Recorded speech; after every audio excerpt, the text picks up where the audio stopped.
Ce texte audio est le deuxième des 3 proposés à l'écoute du chapitre « 7 principes pour travailler avec la douleur » du livre de Jon Kabat-Zinn « Apaiser la douleur avec la méditation ». Rappelons que dans le premier texte audio, Jon Kabat-Zinn définit la pleine conscience et nomme 3 premiers principes. Plus de choses en vous vont bien, le pouvoir du moment présent, le moment présent tel qu'il est. Écoutons maintenant les 4e et 5e principes sur la totalité des 7. Conscience des stratégies d'adaptation à la souffrance. Cultiver la résilience par la pratique méditative. Le 4e principe, conscience des stratégies d'adaptation à la souffrance. Lorsque nous sommes confrontés à des situations qui nous déplaisent, que nous ne souhaiterions à personne de vivre, nous avons habituellement 2 options. Comme nous venons de le voir, nous pouvons nous en détourner et faire de notre mieux pour tenter de les ignorer ou de les fuir. Ou bien nous pouvons, alternativement, nous retrouver obsédés sans fin par nos difficultés et nous sentir victimes. Dans tous les cas, il se peut que nous nous tournions, comme beaucoup de gens, vers des ressources familières qui sont à notre disposition pour atténuer la douleur, comme par exemple l'alcool, les drogues, la nourriture ou la télé.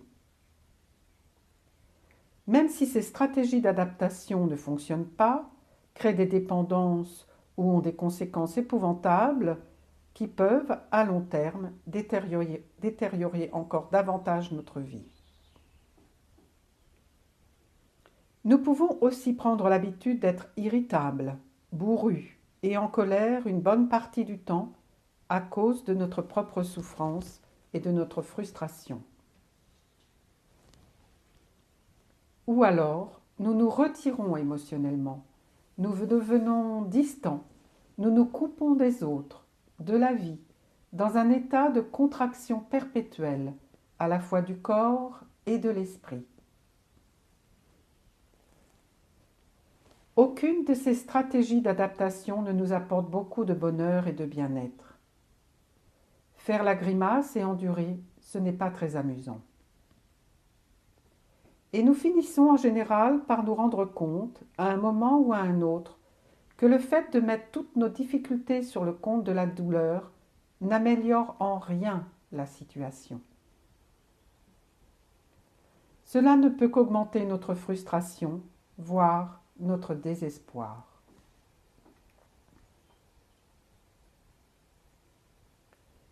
Cinquième attitude, cultiver la résilience par la pratique méditative.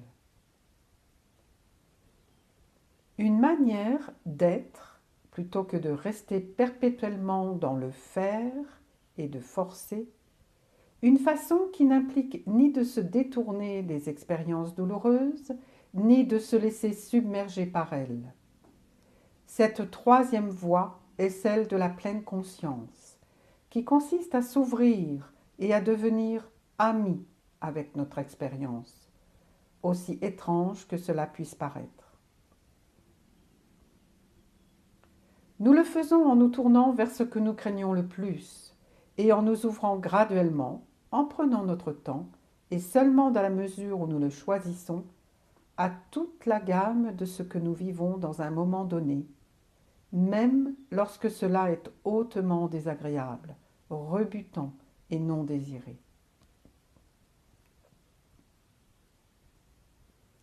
Dites-vous que c'est comme si vous souhaitiez la bienvenue à ce qui est en train de se passer, car, quel que soit ce dont il s'agit, cela de toute façon est déjà en train d'avoir lieu.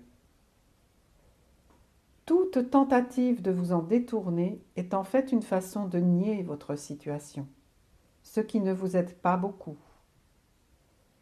Et il est clair que si vous succombez à la résignation, à la sensation d'être vaincu ou à la dépression, voire à l'apitoiement sur votre sort, les choses ne feront qu'empirer. Si nous choisissons la voie du détour, nous allons tourner le dos à une occasion d'apprendre de la douleur ce qu'elle a à nous enseigner. Si nous prenons le chemin du détour, même si cela paraît plus simple lorsque nous sommes dans un état dépressif, nous ne rencontrerons peut-être jamais les ouvertures, les nouvelles possibilités, les nouveaux départs, les nouvelles façons d'être qui sont à notre disposition, juste là, à l'intérieur de nos propres situations de vie, de notre propre esprit, de notre propre corps. Nous pourrions ne pas découvrir que nous pouvons devenir plus forts et plus flexibles en dépit de la situation personnelle que nous devons gérer, quelle qu'elle soit. Découvrir de nouvelles options pour être en relation avec ce que nous portons, ce qui correspond à la racine latine du mot « souffrir ». L'approche de la pleine conscience, qui consiste à se tourner vers nos expériences et à nous ouvrir à elles, même lorsque cela est difficile, peut facilement conduire à de nouvelles façons de considérer les choses, allant jusqu'à nous permettre de voir de nouvelles possibilités, pour assumer notre situation dans le moment, qu'elle nous plaise ou non, que nous la désirions ou non. C'est ce qu'on appelle la résilience, une force intérieure que nous pouvons cultiver par la pratique, une façon de vivre et de vivre bien avec ce que la vie nous offre. C'est un peu comme la catastrophe totale, comme disait Zorba le Greff, de la condition elle-même.